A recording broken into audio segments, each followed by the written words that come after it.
great people, great people, great people. Salute. Let's not take this day. Come on now. I just come to lavish some love on you. Don't give me too much static. Don't be on my back. I'm coming to do a new thing. I'm coming to be fully expressive. I'm coming to be in a place where I will regurgitate, give to you a quote that's on my heart, that's on my mind, that has helped me manifest my walk, my attitude, my strength, my perseverance. This movement, this heart of mine, have led me to a place where I feel as though I have to always be over articulate to get people to understand that I am not the person that's comfortable in your box. Right there, I'm in this place right now that I have to be clear with my words, because I'm starting to feel as though there's a weight that should not be here based on the fact that I'm one person that's not trying to do anything in anybody else's way. I'm literally just trying to, give some encouragement because no one speaks positive. I'm literally trying to give jewels because people don't give jewels anymore. They don't want you to uprise. I'm literally trying to allow someone to know that a box is not my style, right? So many want me all the way serious, and it's never going to be that. Some want me all the way goofy, and it's never going to be that. Some people say, "Oh, you be rambling." Other people say, "Man, you're highly anointed," right? Either way, it doesn't really even matter. I'm only being judged by God, and I'm only moving in my purpose, right?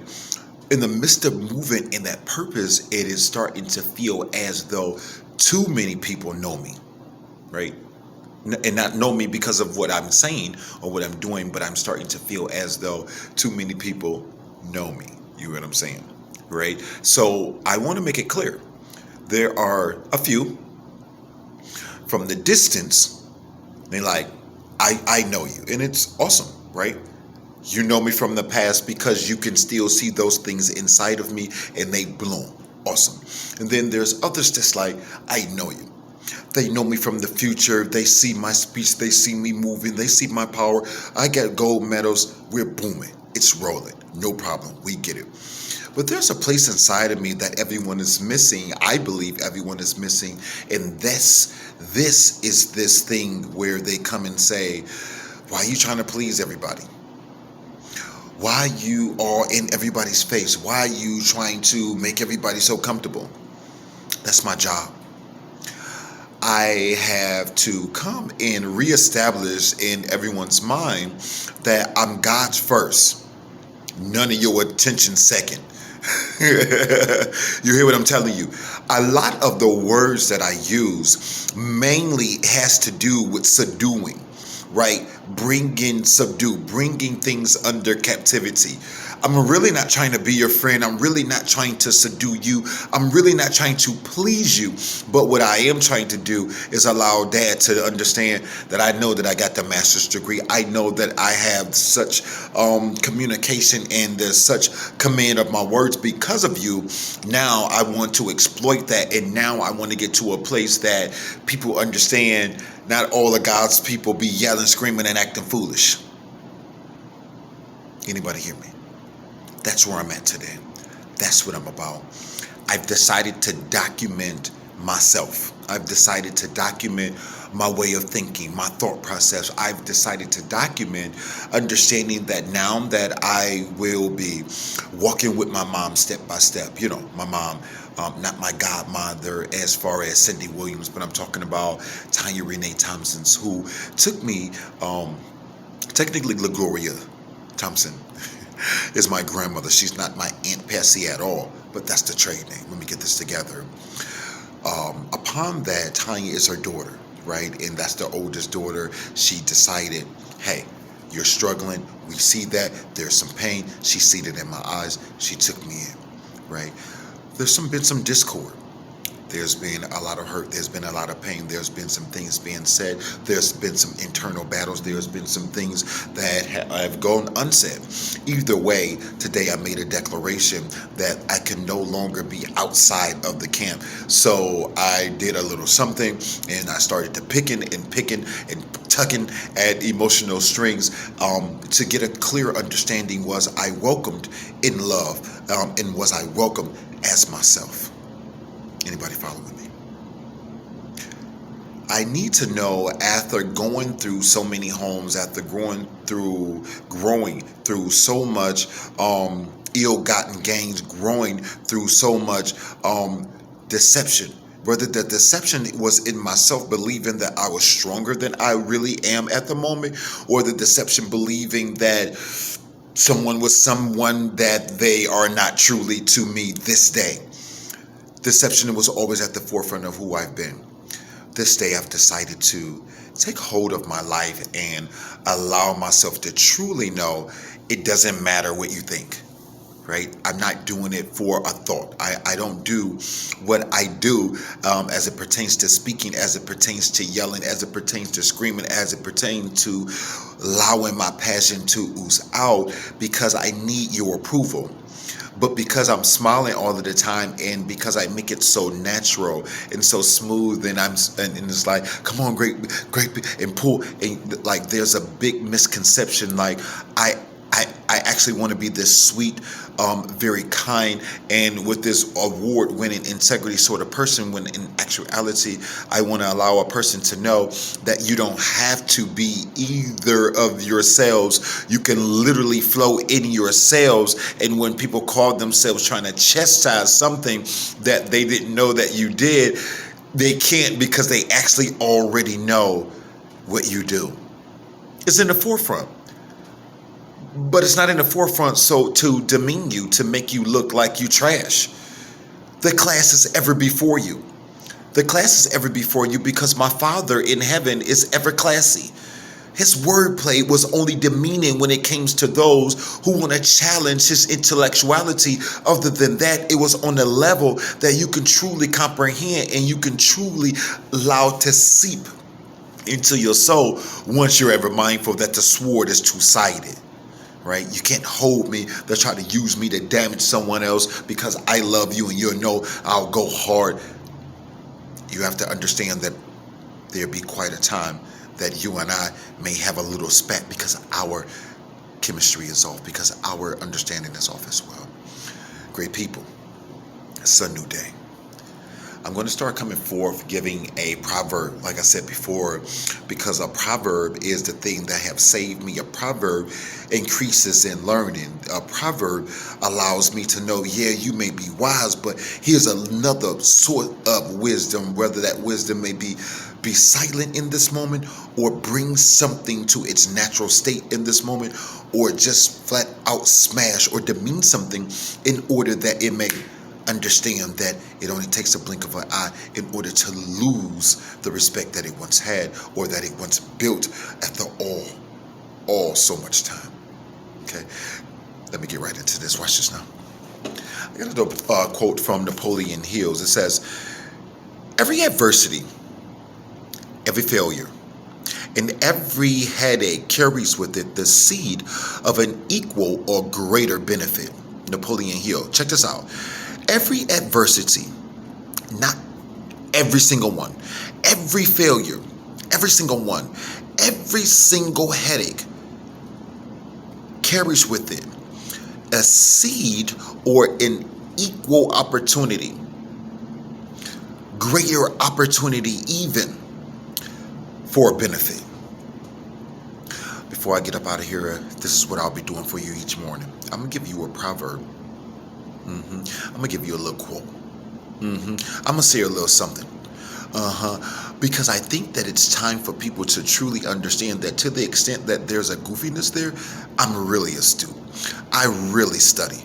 I really have put a lot of work into my heart, into my soul, into my children, into my family. I want to take it upon myself to really start to travel with the mind state of what it is to be me, to be thinking, to hear things and to share them, but share them in such a way that you understand that you're not obsolete from what is being shared, right? Sometimes we just think that we can take ourselves out of the equations, and we can't. We can't hurl insults at someone for not being there when we ourselves haven't been there for someone at a certain point. And it's like, I was going through something, yeah, but you never know who's going through something. So that very person may have been going through something, and the reason that you all cannot seem to make it to an even plane is because both of you all are pointing the finger at who blamed who, or who caused the problem, right? Who caused the problem? Not just who blaming, but who caused the problem. Both of us are blaming, shall I say, one another. Every adversity, watch this, every failure and every headache carries with it the seed of an opportunity or a greater benefit. When you're thinking about going down, always think about you have multiple chances to practice. When you have a challenge, you have a chance to think about that thing. You have a chance to show yourself strong when you said, I would never do this, or they wouldn't ever get that over on me. Every failure, every bad grade, every missteps, there's an equal or greater benefit. Why is that? I learned maybe not to go down that road, maybe not to go down that street. I learned maybe I can no longer be silent. Maybe I learned schooling is my thing. Maybe if I'm not reading, I'm not really putting thought into what I'm thinking, putting thought into what is coming out of my heart. I'm responding in pain. Every adversity, every failure, every headache, it has a potentiality. It carries with it the potentiality of a equal or greater benefit. That benefit is to slow you down. That benefit is to bring you to greatness, bring you to a hierarchy of yourself, a confidence, again, that you are not in one box, that you are not allowing yourself to be smothered by the opinions of others. Because quite contrary to what people think, excuse my language, I'm telling you, this is my first time feeling it. I'm feeling it, right? I just got in here and I got to get started. But check this out. Quite contrary to what people thinking, as far as I want to impress you, the people in and around my life know my mouth ain't right. Know that I love confrontation, so I don't want to impress you at all. But you have to get to know the new me, and the new me truly wants to impress God. And when you want to impress God, you truly understand that you have to bring out the forefront of who you are. People have to see the true the authenticity of your joy. I'm doing too much, ain't I? All right, it's all good. Great people, be ever mindful that Napoleon Hill wants you to be ever mindful of every attack, every heartache, every pain, every moment of difficulty, symbolic to the word. It is working a patience in you. It is teaching you to go over and over again. It is teaching you to pay attention to the details before you get started. It is teaching you that maybe you might need some solitude. Maybe you're not ready to go up against that person. Maybe you are.